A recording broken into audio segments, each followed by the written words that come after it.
Hello, everyone. Welcome to Rome Business Radio. My name is Roger Manus, and welcome to our broadcast coming to you from the Rome News Tribune studios in downtown Rome, Georgia, where we are here to celebrate the business community of Rome, Georgia, and Northwest Georgia. We just try to bring people together to talk about what it is they do in business in our area and to let them share their stories and create connections. That's what we are all about. Let me introduce our guest here on Rome Business Radio. We are joined by Elizabeth Huff. She is with Home Instead. You are a home care consultant in a home care business, correct? Yes. Okay. We'll circle back around. And we're also joined by Mark Van Leuven, who is the executive director of the Rome, you take it away, Mark. Winter Wonderland Carnival and Ice Festival, which is going on this weekend at the Forum River Center and on the town green here in downtown Rome. So just welcome to both of you. Everybody doing well today? Very. We are. Very well. All right, good. And you're both good talkers, as I noticed pre-show, which is good for me as the moderator, as we just kind of want to talk about what it is that we do. So Elizabeth, let's start with you and Home Instead. Just give us a broad overview of what it is that Home Instead does. Okay. So we go in and we provide in-home non-medical assistance to seniors in our community. So that could be anything from, personal care type things. Maybe somebody has left the hospital and they just need a little more care than what they can provide for themselves, to just the easier side where maybe it's just companionship, conversation, just some housekeeping. Maybe they need transportation.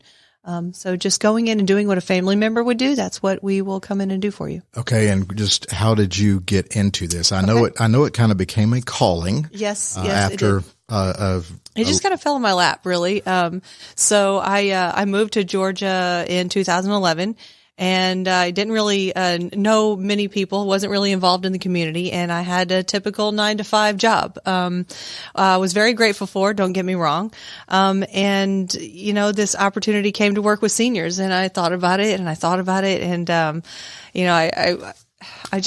wasn't sure about it because I'm thinking, how exciting can senior care really be, So I was just prayed about it and thought about it, and it, finally I just went with it. And it was one of I'm not going anywhere unless there's life-changing money. I've talked to the owner about that. I said, unless you can me, I'm here to stay. It's just very rewarding to be able to give back to the community and be more involved and know about these resources that are able to help people who are unable to help themselves. And we will circle back around. I know you've got some pretty good stories because it's not just the care, you're forming a relationship and you're learning about all these great life experiences that some of these people had, that great perspective of life and events and things like that. Mark, you're very active in the community.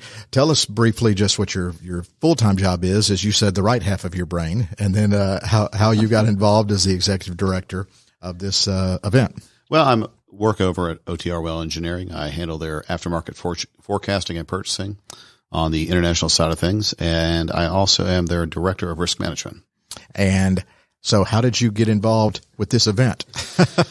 Well, really, there are a number of factors. The one governing reason, the reason I've gotten involved with this event is it's born of an idea, a concept when I was younger in my 20s.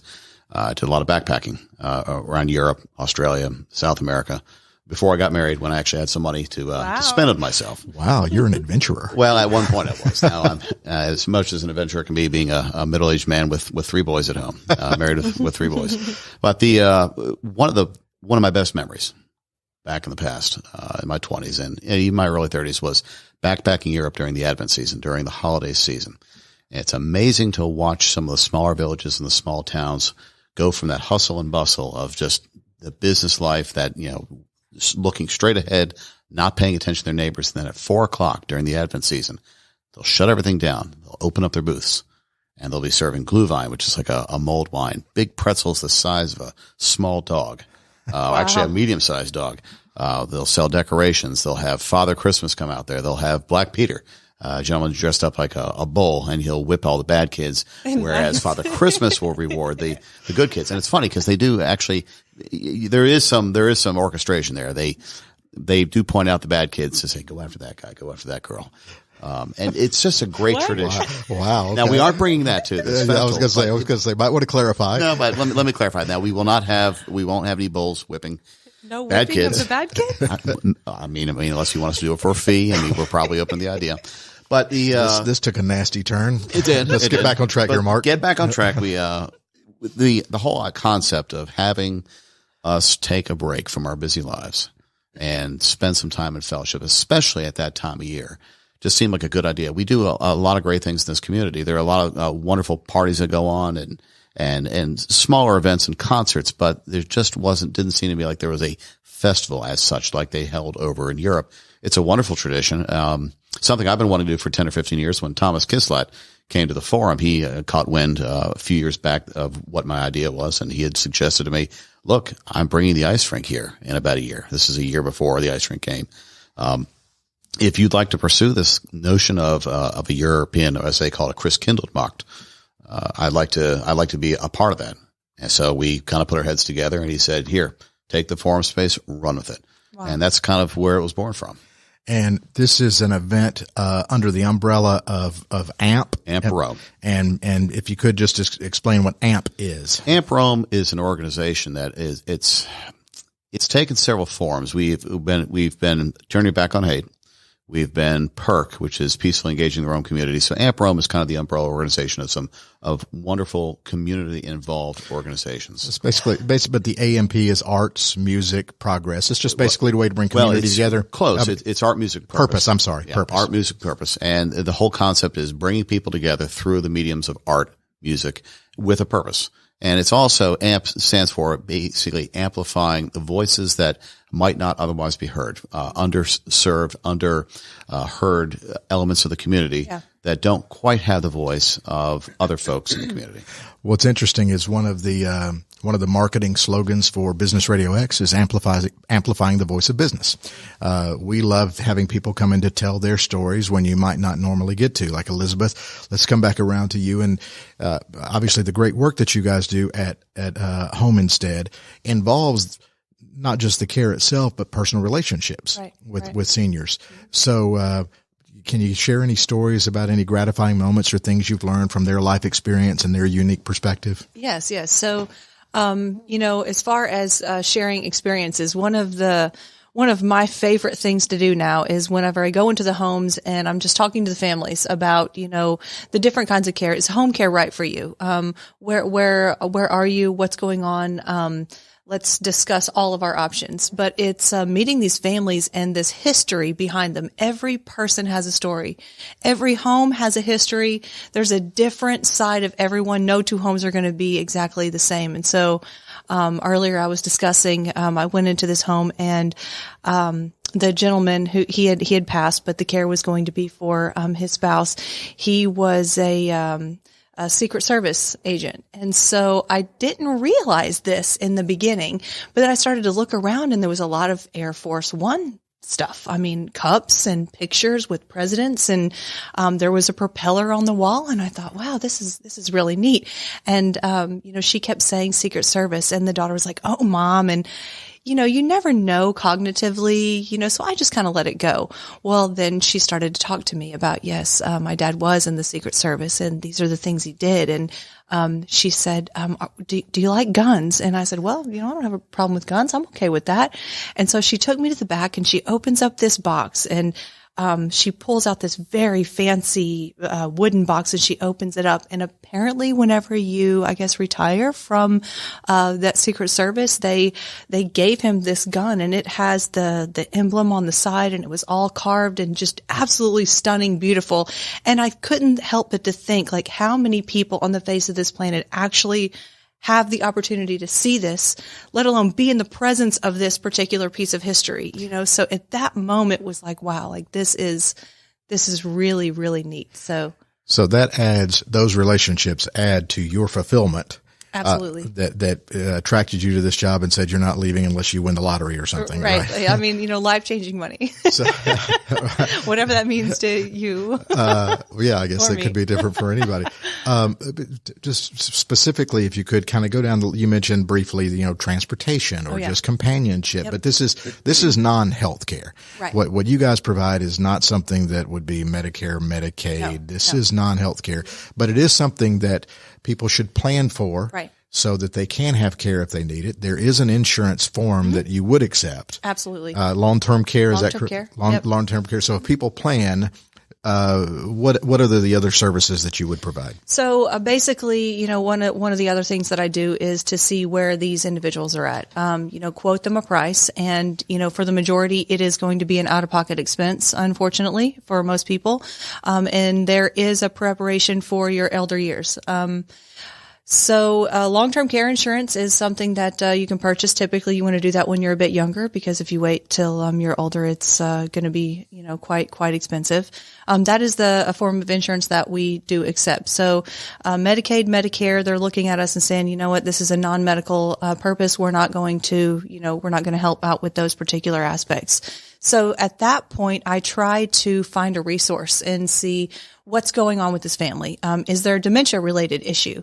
If there is, Hilarity for Charity is an organization that was started by Seth Rogen.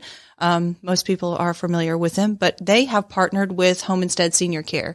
So there are 3 stipulations to apply for this grant.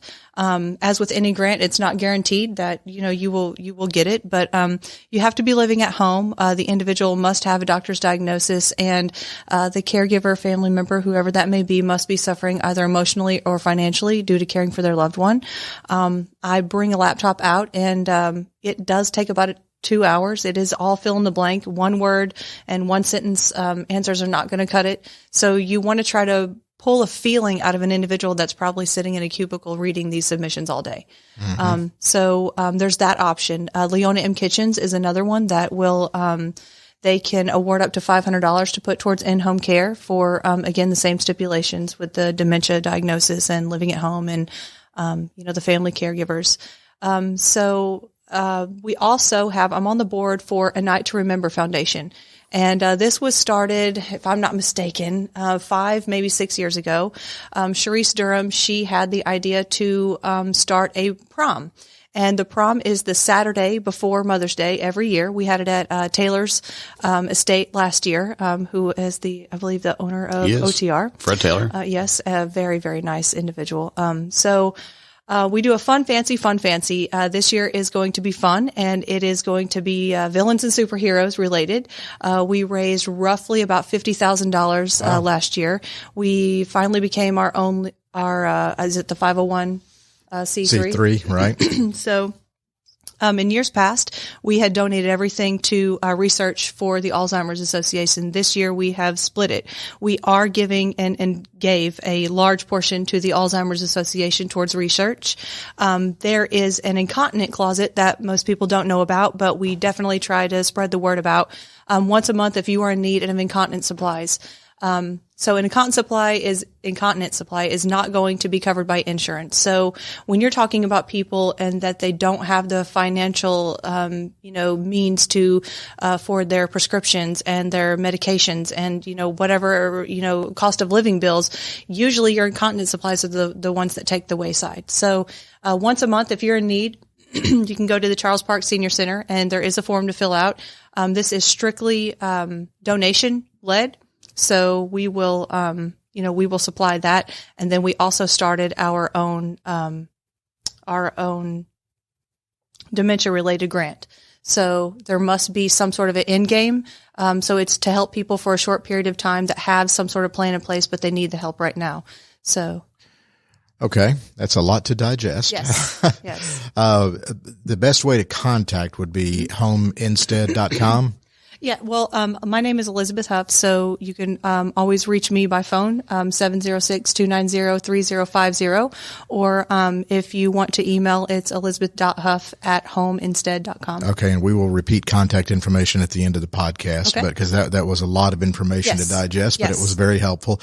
What fascinates me is how just your personal story of being drawn into the industry and connecting with people.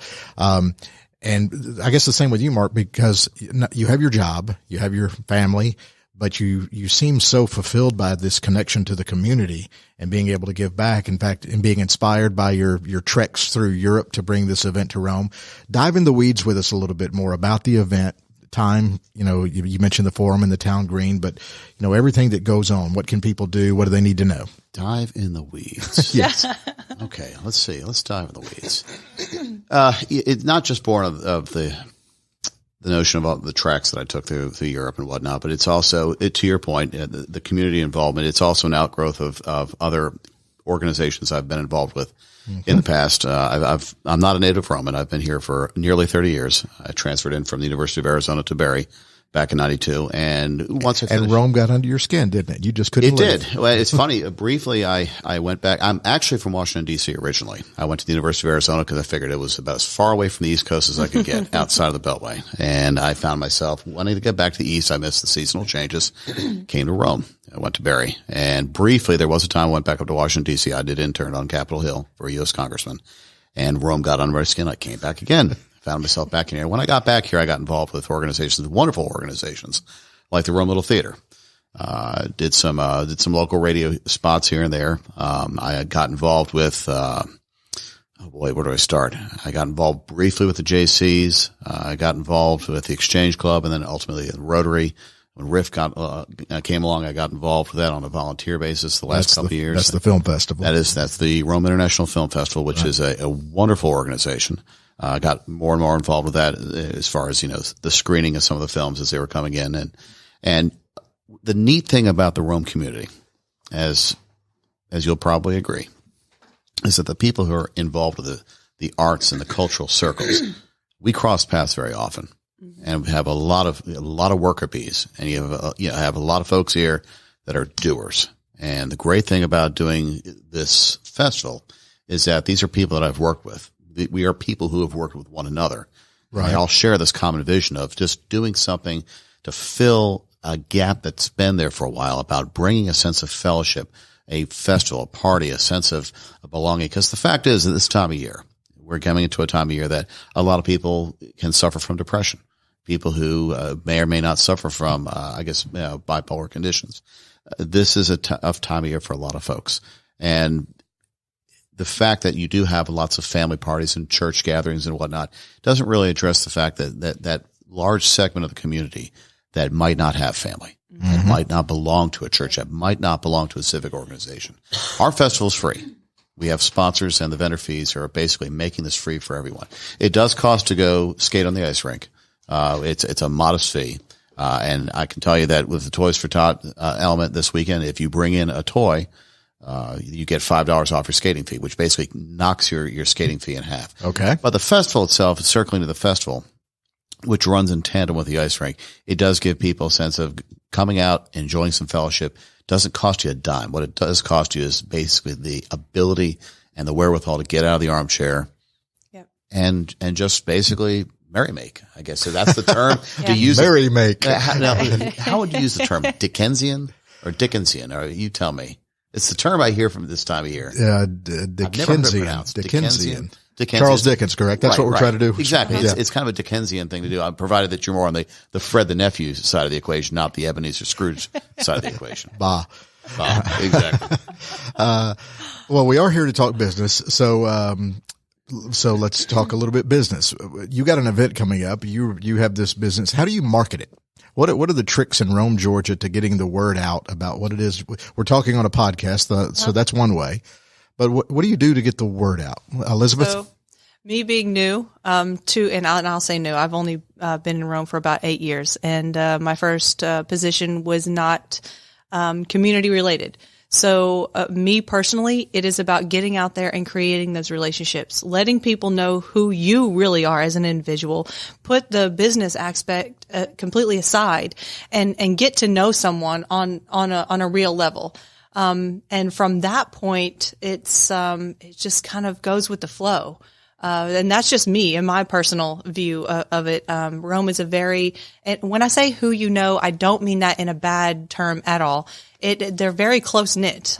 They want to know who you are. They want to know what you're about. And, if it's any sort of, if you're just in it for yourself and you're not able to give and you're not, volunteering, or if you're not, doing something to provide to those in need particularly, then, I don't know how far you would necessarily get, but I've found in myself, through this particular position that, giving back is very rewarding. And Rome is just one of those close-knit places that, I'm calling home. I was born and raised in Cape Girardeau, Missouri, which is about 2 hours south of St. Louis. It was kind of, small, but, once I moved here, it's a great place to retire. It's a great place to, raise your kids. It's just all around good folks. And, as far as the marketing aspect goes, it's who you know, and putting yourself out there and really getting to know somebody on a different level outside of their business. So your marketing is personal relationships, word of mouth, yes. Things like that. Yep. What about when you're doing an event here, Mark?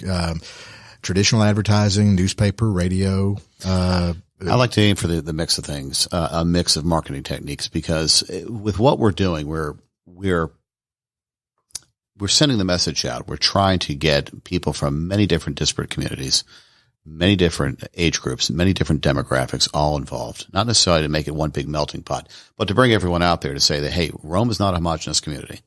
We've grown the last 20, 25 years, especially in the time that I've been here. We've grown tremendously. There are people that have methods of, for example, people that live in social media alone. Social media can be a wonderful tool. It can be a boon. It can be a bane. We all know that. But there are also people that don't necessarily follow a strict diet of social media. You have people that go for the traditional marketing techniques, like the billboards. We've got a billboard up over Verizon. The newspaper, for example, still a very relevant, element in Roman society, because I'm probably that last generation that remembers what it was like before. I say remembers what it was like. Makes me sound like I'm 90 years old. Ancient. I'm ancient, but I'm not. Like you might need some senior home care. Well, we have you. We have you covered. But really, it's a point that I discuss with my kids. I've got 2 teenage sons and one that's a preteen, and it's something I'm finding myself tell them all the time. It's like, I remember what it was like before Fortnite.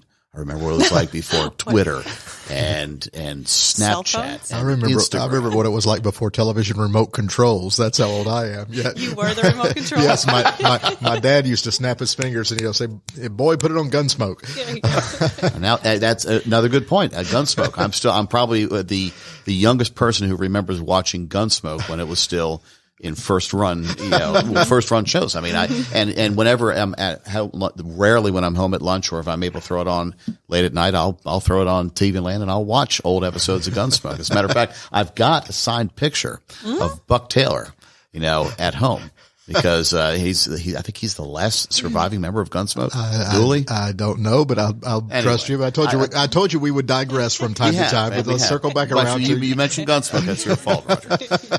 But the marketing element, we do a mix because we have many different age groups and many different demographics that have to be reached by many different, a multifaceted approach from a marketing angle. Billboards will work for some people because that might be the only thing that they get tagged on during the day. The newspaper reaches such an incredible audience, especially with its online digital presence. Word of mouth is definitely, absolutely in this community is a very strong method of marketing our message about getting people out there. But again, for the festival and how we've grown the last year, we've grown beyond the point of yard signs and viral posts and whatnot. We need the Roman News Tribune. We need the digital billboards. We need basically the posters around town, which the old broadsides like they used to do back in the 1840s in New York when they wanted to advertise a really good prize fight. Right. So we have a variety of ways that we market our message. Refresh my memory here, and I apologize. What year is this of the festival? This is our second year. This is the second year. Yeah. It's not, for some reason in my mind, I was thinking it was the third. Well, it's 3 is kind of it's a number I've thrown out to the people on the app. I figure that it takes at least 3 years for a festival to get underfoot. Yeah. Where it really makes an impression, where we'll actually find our stride, we'll find our place. And we've grown tremendously since last year. We've got a tremendous waiting list. And I think we're almost at the point where we have an idea of what form it's going to take by the third year. But this year, we had a great festival last year. It's going to be even better this year. So again, just to reiterate, it'll be this Saturday and Sunday. Correct. Downtown Forum and the Town Green. And is the best website information is that to go to the app? You can go to Facebook, the Winter Wonderland Carnival and Ice Festival, the Facebook page, or you can visit our webpage, which is amprome.com. AMPROME.org. That's AMPROME.org. And click on events. I was on there earlier. Scroll down there and you'll see it. I did want to circle back around, Elizabeth. I'm kind of changing gears here. Okay. Something had registered in my brain. I kind of want to make sure we're making clear that the care you guys provide is not just Alzheimer's based or dementia based. No, it isn't. It is all encompassing. Right. It can be as innocent as somebody needing transportation to and from the grocery store. Yep. Correct. Mm-hmm. And anything in between, is that correct? Right. I mean, can you fill in some gaps for me there? I mentioned Alzheimer's because we are huge advocates, and as of right now, there is no cure. So we are constantly working towards that hope that one day we will find the first survivor. So the Alzheimer's Walk was back in October, and we had a lot to do with all of that. So it falls dear to my heart. So that's why I did mention a lot of the Alzheimer's resources. But that is definitely something you do. It is. Right, it is. right. But you don't have to have a diagnosis or anything to need home care. You just have to be in a situation to where, I just can't do this by myself anymore. Maybe the kids, they have jobs and lives, and it might not hurt to just call somebody to see if maybe once or twice a week I could just have somebody help me with the groceries, or maybe prepare some meals, making sure that they're getting the nutrition that they need, making sure they're taking their medications on time and properly. That's two big factors in their well-being, as well as happiness. As I've seen, the older individuals get, the more, I guess, they seclude themselves and they don't do much outside of the home anymore, and that can be quite unhealthy. So getting someone in there that's a good match, that they're able to really communicate with is a big deal as well. And I would imagine adult children with senior parents, the adult children, it can give them peace of mind. Perhaps they get involved in providing this conceivably for their elderly parents. Yes. Yeah. So a lot of times when I talk to the children of the individual, of the parents who are needing the help, these kids are just overwhelmed at this point. When I say kids, they're children. They're adults, but their parents are elderly. Right? They're just overwhelmed, and they don't have the. Instead of working for your parents all the time, let us come in, even if it's 4 hours a week. Let us come in and just provide that care, and that way you are able to sit down and actually make those memories with your parents while they're still here.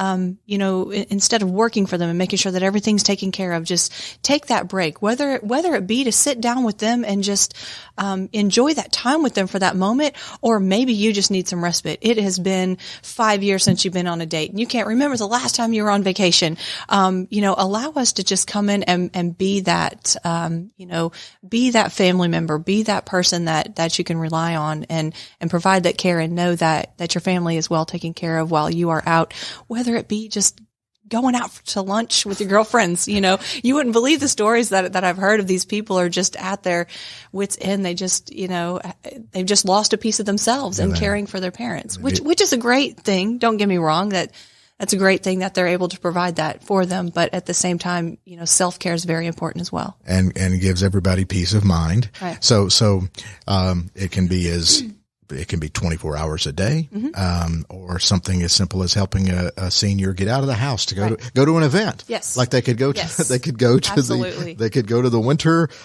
I'm going to mess it up again. The Winter Wonderland Carnival and Ice Festival. That's 10 times faster. Yeah, the Winter Wonderland Carnival and Ice Festival. Okay, so let's circle back around here. Any final thoughts that you want to make sure you get out about? Let's start with you, Mark. Just the event itself. Anything you want to, as we kind of come down the stretch here, anything you want to make sure that we address? This is the second annual Rome Winter Wonderland Carnival and Ice Festival, being held at the Forum River Center in downtown Rome and on the town green. This is our second year. We are huge. And I don't say huge, but I'll say we're huge. We're bigger than we were last year. We have food vendors this year. We have a pop-up restaurant from Argentina. We've got Palestinian desserts. We've got Yana Fitzgerald from Cartersville. She's selling Czech pastries. We have a very international crew of people, in addition to Cajun food and ribs and chicken and smoked turkey legs. Cotton candy, gourmet popcorn. So we've got that. We also have, we've taken care to make sure that this is a festival that is also focusing on the craftsmanship of local artisans, not the retail element, but the craftsmanship. And most importantly, We have cultural booths that explain how different traditions, how different peoples celebrate this time of year, what we refer to as the season of peace, because winter is celebrated differently throughout the world, throughout different ethnic groups, different social circles, different religions. And it's a great way for the Roman community to get out there and see how their neighbors celebrate this time of year. It's the Rome Winter Wonderland Carnival and Ice Festival. Ask for Mr. Winter. That'd be me. And it runs from 23rd to it's the 23rd and the 24th. It does run from 10 a.m. on Saturday to 10 p.m. And the only reason we run till 10 p.m. is because we've allowed the vendors to stay there later if they want to take advantage of the night ice skating crowd on Saturday.